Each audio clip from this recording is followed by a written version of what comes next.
Bismillahirrahmanirrahim. Assalamualaikum warahmatullahi wabarakatuh. Hai, perkenalkan nama saya Rezi Zahara dengan NIM 2210202026. Adapun rekan saya, Hai, perkenalkan saya Jovita Nurul Izati dengan NIM 2210202006. kami dari kelompok 3 akan menjelaskan mengenai materi, kriteria, dan prosedur pemilihan media pembelajaran. Baiklah, saya di sini akan menjelaskan tentang pertimbangan pemilihan media pembelajaran. Media pembelajaran memainkan peranan yang sangat penting dalam proses pendidikan. Media ini digunakan untuk memberikan informasi, memfasilitasi pemahaman, dan membantu siswa dalam mengembangkan keterampilan dan pengetahuan baru. Dalam memilih media pembelajaran yang tepat, ada beberapa faktor yang perlu dipertimbangkan. Nah, berikut adalah beberapa dasar pertimbangan yang perlu diperhatikan. Yang pertama, tujuan pembelajaran.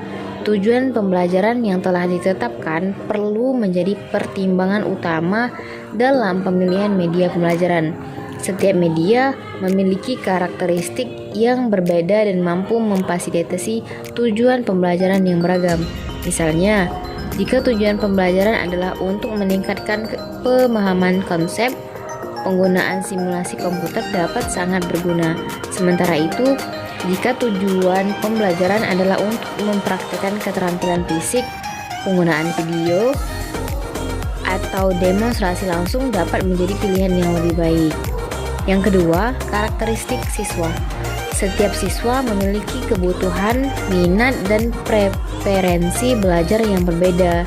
Oleh karena itu, media pembelajaran harus sesuai dengan gaya belajar siswa dan mampu menarik minat mereka.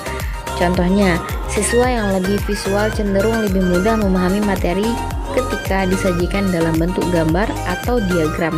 Sementara siswa yang lebih auditif lebih nyaman dengan materi yang disampaikan melalui rekam audio atau podcast. Yang ketiga, konteks pembelajaran. Konteks pembelajaran juga harus menjadi pertimbangan dalam pemilihan media pembelajaran. Konteks pembelajaran yang berbeda dapat mempengaruhi efektivitas penggunaan media pembelajaran. Misalnya, jika akses ke teknologi terbatas, penggunaan media online mungkin tidak menjadi pilihan yang lebih baik. Oleh karena itu, pemilihan media yang sesuai dengan konteks pembelajaran akan meningkatkan efektivitas penggunaan media tersebut. Yang keempat, keberlanjutan dan fleksibilitas. Media pembelajaran yang dipilih haruslah dapat digunakan secara berkelanjutan dalam jangka waktu yang panjang dan dapat dengan mudah disesuaikan dengan perubahan kebutuhan pembelajaran. Yang kelima, evaluasi dan umpan balik. Setelah penggunaan media, penting untuk mengevaluasi efektivitasnya dalam mencapai tujuan pembelajaran. Umpan balik dari siswa, guru, atau ahli pendidikan lainnya sangat berharga dan memperbaiki dan meningkatkan media pembelajaran.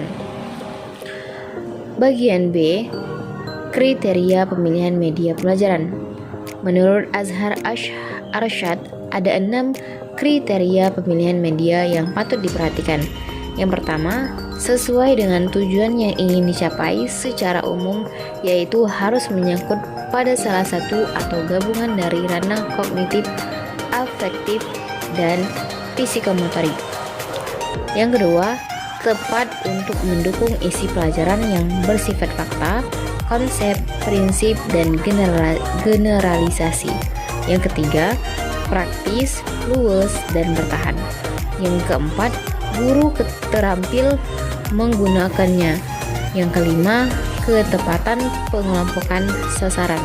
Yang keenam, mutu teknis di mana pengembangan visual maupun audio memenuhi persyaratan teknis tertentu. C. Prinsip pemilihan media pembelajaran. Beberapa prinsip pemilihan media pembelajaran yang perlu diperhatikan antara lain sebagai berikut. Yang pertama, akurasi. Pendidik harus memilih media pembelajaran yang akurat dan dapat dipertanggungjawabkan.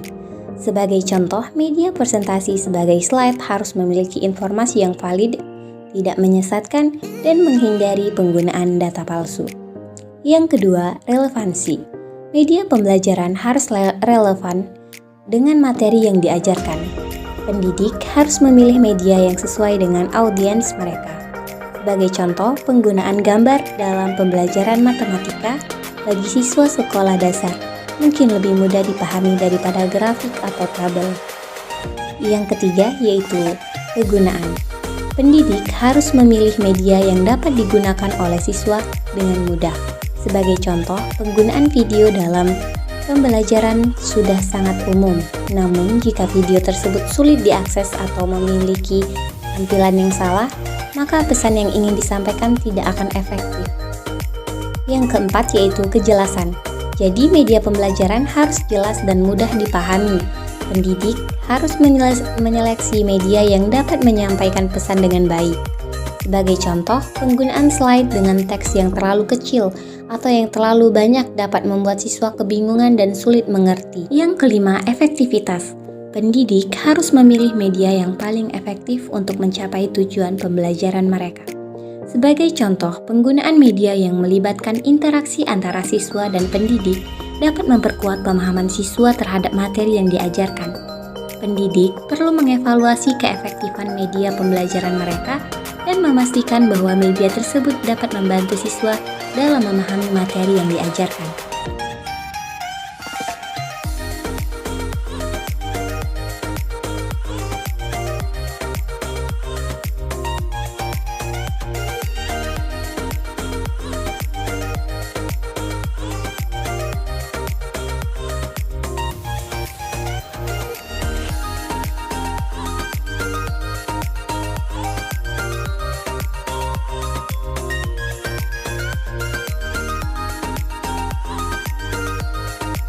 D. Prosedur pemilihan media pembelajaran. Berikut ini adalah beberapa tips yang tepat untuk memilih media pembelajaran sebagai berikut. Yang pertama, gunakan media yang jelas dan rapi. Tujuan penggunaan media belajar adalah untuk mendukung proses belajar. Oleh karena itu, pastikan media tersebut memiliki tampilan yang jelas dan rapi, termasuk juga tampilan layout, suara yang dihasilkan, tulisan, dan ilustrasi yang digunakan, serta berbagai faktor lain yang ada dalam media tersebut. Yang kedua yaitu relevan dengan materi yang diajarkan. Selain itu, media yang digunakan juga harus relevan dengan materi dan tujuan pembelajaran, sehingga pembelajaran bisa lebih sesuai dengan kebutuhan siswa. Yang ketiga yaitu pemilihan media belajar yang praktis dan luas. Artinya, media tersebut dapat digunakan oleh siapa saja. Kemudahan penggunaan media juga dapat menjadi nilai tambah sehingga proses pembelajaran bisa berlangsung dengan efektif tanpa tergantung pada satu orang pengajar saja. Yang keempat yaitu pastikan media dapat digunakan oleh pengajar.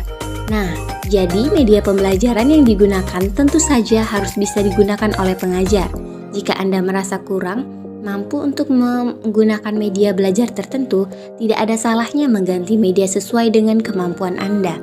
Baik, mungkin itu saja yang dapat kami sampaikan. Lebih dan kurang kami mohon maaf. Kepada Allah kami mohon ampun. Kami akhiri. Wabillahi taufiq wal hidayah. Wassalamualaikum warahmatullahi wabarakatuh.